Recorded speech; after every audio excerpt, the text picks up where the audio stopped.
নমস্কার বন্ধুরা, welcome to my channel SB explorer. তো বন্ধুরা, সকলকে জানাই গুড ইভিনিং।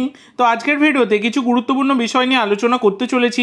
তো যারা চ্যানেলে প্রথমবার এসেছো অবশ্যই সকলে একটা করে সাবস্ক্রাইব করে দিও। তো সাবস্ক্রাইব করা সম্পূর্ণ ফ্রি। এই ধরনের আপডেট পেতে চাইলে অবশ্যই সকলে একটা করে সাবস্ক্রাইব করতে কিন্তু কেউ ভুলো না। তো বন্ধুরা, প্রথমে যে আপডেটটা দিয়ে শুরু করতে চলেছি সেটা হচ্ছে চেন্নাই এফসির আপডেট। সেটা হচ্ছে 23 বছর বয়সী ভারতীয় গোলকিপার সৌমিক মিত্রকে নিয়ে। তো বন্ধুরা, সৌমিক মিত্র এই 80 লাখ টাকা মার্কেট ভ্যালুর এই গোলকিপার তিনি কিন্তু চেন্নাই এফসিতে আরও 3 বছর থাকতে চলেছেন। মানে চেন্নাই এফসি তার সাথে কিন্তু 2027 সাল অবধি কন্ট্রাক্ট এক্সটেনশন করে নিয়েছে। তো এটা অবশ্যই কিন্তু একটা চেন্নাই এফসির জন্য দারুণ ডিল তোমরা বলতেই পারো, কারণ চেন্নাই এফসির দেবজিৎ মজুমদার তিনি কিন্তু চেন্নাই এফসি ছাড়তে চলেছেন এবং সেখানে সৌমিক মিত্রর মতো গোলকিপারের সাথে চুক্তি বাড়িয়ে নেয়, এটা কিন্তু একটা ভালো সিদ্ধান্ত তোমরা বলতেই পারো। এরপরে তোমাদের যে আপডেটটা দিতে চলেছি সেটা হচ্ছে মোহনবাগান এবং মুম্বাই সিটি তারা কিন্তু আইএসএল ফাইনালের জন্য কোয়ালিফাই করেছে। তারা খেলবে আইএসএল ফাইনাল, সিজন 10-এর আইএসএল ফাইনালে অংশ নেবে এই মোহনবাগান এবং মুম্বাই সিটি এফসি। এবার ব্যাপার হচ্ছে মোহনবাগান এবং মুম্বাই সিটিকে নিয়ে এফসি গোয়ার কোচ ম্যানুয়েল মার্কুয়েজ রোকা তিনি কিন্তু কিছু বড় মন্তব্য করেছেন। তো তিনি জানিয়েছেন যে মোহনবাগান এবং মুম্বাই সিটি হচ্ছে রিয়াল মাদ্রিদ এবং বার্সেলোনা, মানে ভারতের রিয়াল মাদ্রিদ এবং বার্সেলোনা বলেছেন, এই রকম একটা মন্তব্য কিন্তু করেছেন ম্যানুয়েল মার্কুয়েজ রোকা। মানে যে ধরনের ক্লাব দুটো রয়েছে এই মোহনবাগান আর মুম্বাই সিটি, তারা যে ধরনের কোয়ালিটির টিম বানায় এবং কোয়ালিটির যে পারফরমেন্সটা তাদের থাকে সেইটাকেই তিনি কিন্তু রিয়াল মাদ্রিদ এবং বার্সেলোনার পারফরমেন্সের সাথে তুলনা করেছেন এবং দলের সাথেও তুলনা করেছেন। তো এই হচ্ছে ব্যাপার। এরপরে তোমাদের যেটা জানাবো সেটা হচ্ছে মোহনবাগানের আপডেট। তো মোহনবাগান আইএসএল এর ফাইনালের জন্য কোয়ালিফাই করেছে এবং জেসন কামিন্সের খেলা দেখবার জন্য স্কটল্যান্ড থেকে ভারতে আসছেন, কলকাতায় আসছেন জেসন কামিন্সের বাবা ডেভিড কামিন্স।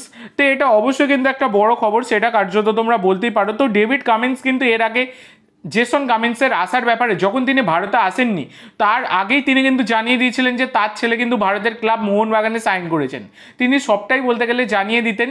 তো খুবই ভালো মানুষ, কোনো কিছু প্রশ্ন করলেও তার উত্তর দেন। খুবই অমায়িক মানুষ, মানে বিদেশি বলে যে কোনো রকম খারাপ বিহেভিয়ার কিছুই নয়, খুবই ভালো মানুষ। আমিও পার্সোনালি দু একবার কথা বলেছি, কিন্তু খুবই ভালো লেগেছে।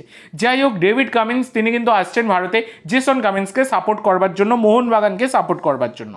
এরপরে তোমাদের যে আপডেটটা দেবো সেটা হচ্ছে তোমাদেরকে একাধিকবার ভিডিওতে জানিয়ে দিয়েছি যে জ্যামি ম্যাকলারেন তিনি কিন্তু ভারতে আসছেন এবং তিনি মোহনবাগানেই যোগ দেওয়ার সম্ভাবনা কিন্তু বর্তমানে দাঁড়িয়ে প্রবল। তো এবার ব্যাপার হচ্ছে শুধু জ্যামি ম্যাকলারেন নয়, তার হাত ধরে কিন্তু ভারতে আসতে পারেন বা মোহনবাগানে আসতে পারেন কার্টিস গুড। তো কার্টিস গুড হচ্ছেন একজন 31 বছর বয়সী Australian centre back. Market value হচ্ছে 4.4 কোটি টাকা। সেন্টার ব্যাক ছাড়া লেফট ব্যাকেও খেলতে পারেন।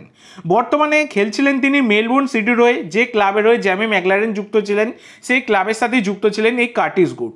এবং কার্টিস গুড তিনি কিন্তু মেলবোর্ন সিটির সাথে সমস্ত সম্পর্ক ছিন্ন করলেন, সেটা মেলবোর্ন সিটি থেকে অফিসিয়ালি জানিয়ে দেওয়া হয়েছে। এবার সেখান থেকেই 2-2 4 করলে এই রকমটাই দেখা যাচ্ছে যে মোহনবাগানে কিন্তু আসতে পারেন এই কার্টিস গুড।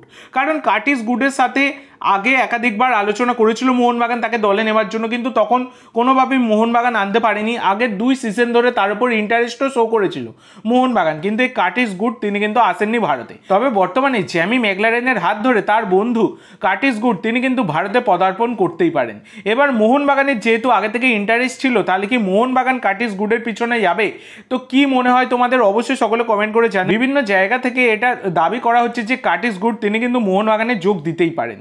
তো দেখা যাক, এটা জাস্ট এখনো রিউমার্স পর্যায়ে রয়েছে। পরবর্তীকালে কোনো রকম স্ট্রং লিঙ্ক আপ পেলে অবশ্যই আমি তোমাদের সাথে শেয়ার করব।